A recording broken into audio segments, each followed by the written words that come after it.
Coming up, learn how a little lie from your kids could be the sign of a big problem.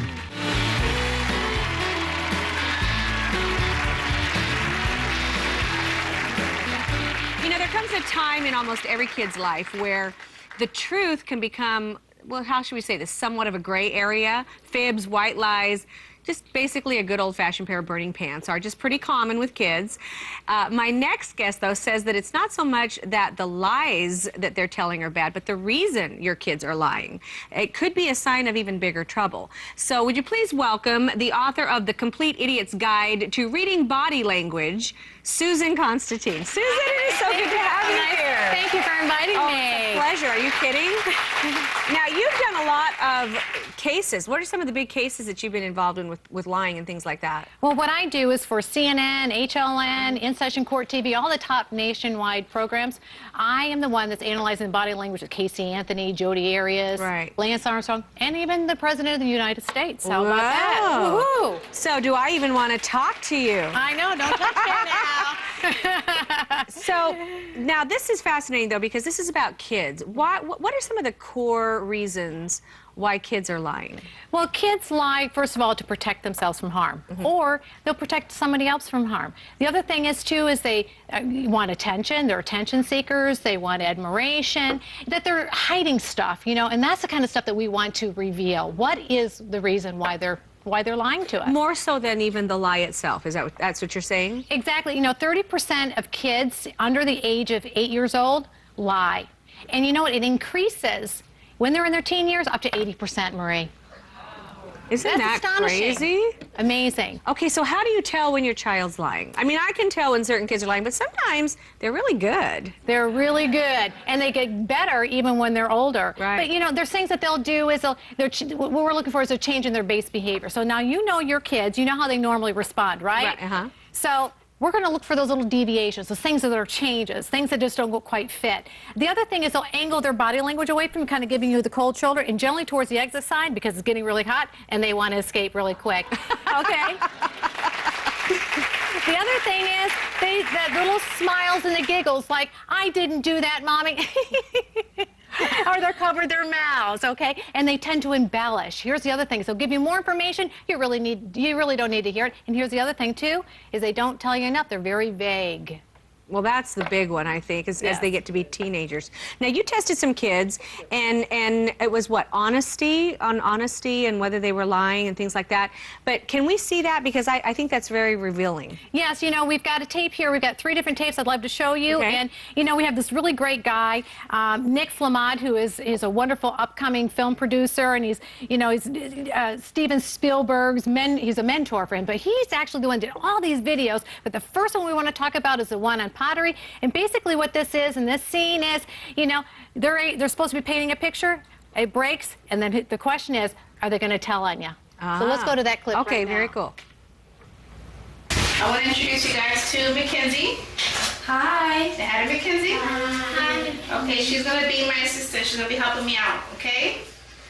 This has a lot of great meaning to me. I don't want you guys to touch it or anything like that. I want you to just draw a picture of it. I'm going to leave it right here. I'll be right back. I have to go get something. I'm going to leave Mackenzie here to help you guys out if you have any questions, okay? All right. All right. Thank you, Mackenzie. You're welcome. This looks like a water bottle. That's okay. Just continue.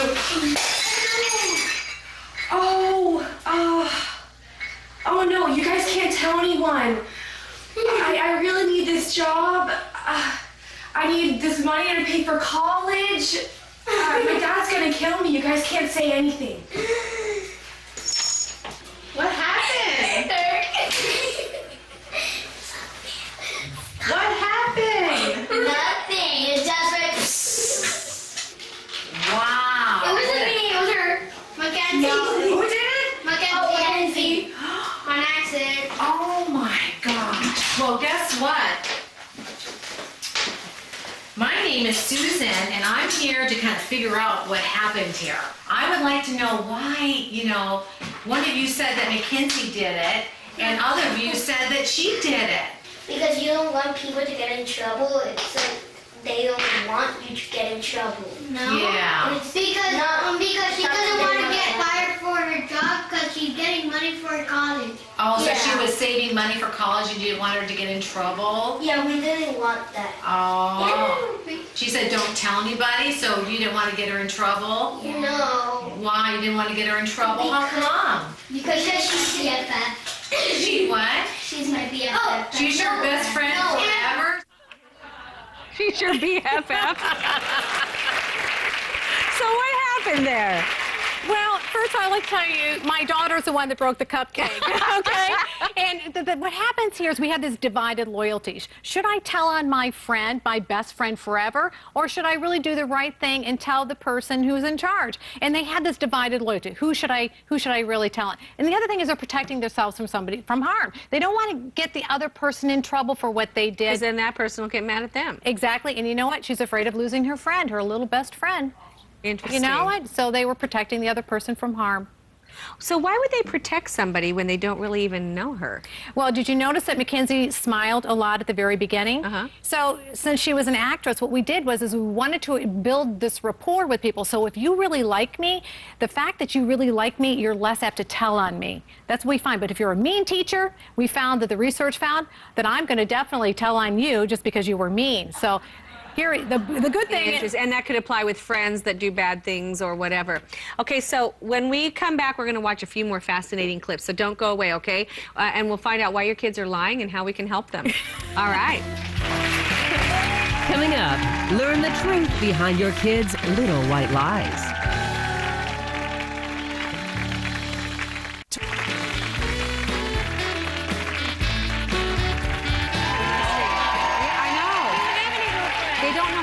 Conversation. We are back with Susan Constantine. We're talking about why your kids lie and how to detect it and how to help them not lie. So we were just talking about peer pressure. yes. What is that all about? Because even some of my kids will cover up things their friends have done because they don't want to lose their friendship. And I'm like, what is that about? Yes, and what's happening here is they're willing to take the risk for the reward. That's the most important thing to understand. And they would rather, risk everything just to be able to win. But we've got a really great tape. It's called the cake tape. Okay. And I'd like you to see this. This is really great. I'm liking these tapes. So we've got 4 kids here. One is an actor. And what we're looking at is don't touch the cake. We're going to find out who's the one that gives in. Okay. The reason why I brought this cake in here today is because well, that too, but let me tell you why. Your teachers told me that all 4 of you are at the top of your class. So all of you are going to be rewarded today by having a cake day. Is that exciting? Yay! Okay. I need to go get some silverware and some paper clips. Knife. Yeah, I need to get a knife too. I'll be right back, okay? Be right back. Don't touch the cake though. All right, promise me? Don't touch the cake until I come back. Mom, let's take a taste. Come on. You can't. It's delicious. Come on, let's have some. Ooh. Yeah. Stop. Stop. You're eating it. Stop eating the cake. You're ruining it. Okay, here I She's go. eating the cake. What? She's eating the cake. What do you mean she's eating the cake? I thought, She's eating the cake. what in the She world? was eating Wait, it. who's the one that's touching the cake? This one. You? No. He was touching it. No, you were touching it too. Look at the You were frosting. touching, I see icing on your lip. I know, I didn't want it, and she doesn't a lot. But wait a minute. I said, when I left the room, what did I say? Don't touch the cake. We didn't touch it. Yes. Girls, was he touching the cake? Just once. So just because you touched it once, didn't I say don't touch the cake? So you didn't follow the rules. He just eat this pot, and all of this she eat it. I saw her touching it, but she was lying. That's what she's saying. So did you just touch the cake because she did? That's the only reason why you did? You I did. saw her picking it. And so, but that was okay then for you to touch it then? Just because she ate some of it? That made it okay? So we would definitely call that peer pressure. Definitely peer pressure. But didn't you just love the fact that he just kind of came in, took a little bite, and then he kind of sits back and just kind of, She did it. You know, she's the one that did it. Casting blame on others and also minimizing what you've done and protecting themselves from harm. Why? Don't you think that's a big problem in our society right now? It's like we love to point out everybody else's faults, even because we only did it once. Yes. Just one Don't little you bit. think? Yeah. Just one little bit. So the fact that I just took one little bit, it doesn't really involve me. I didn't really do anything because it was just a tiny little bit. But one little lie can turn into great big I was going to whoppers. say, how does it turn into a bigger problem? Because again, what happens is it becomes, you know, repetitive. So the more that they get away with stuff, the more narcissism also that builds in these children. Boy, amen. And then the more narcissism that builds in, guess what happens? Let's look at the dog tape, and we're going to find out why. Okay, let's They do start it. to lie more. So in this dog tape, I'd like to go to that clip. Let's check this out. Come on, hey! Come on, Mom. Hurry up. Come on, Okay. hey! Here's this mean guy Hey! Come on! walking the dog. And let's look at these kids and what they're doing. You know, they're thinking, who the heck? This guy is really being mean. What is he doing? And he's going to walk at the end of this ramp here, and I'll watch and see what's going to happen in just a few minutes. Here comes a girl, looks like the same dog. The boys turn around and they're wondering, is that the same one? Is that the dog I just saw? Okay. Well, the point of all of this is, and we're going to go to, here he comes running. No. You see it? No, sure? Yeah.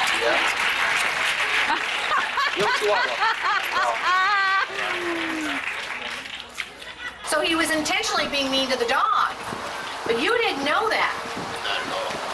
But what's interesting is that you didn't say a word.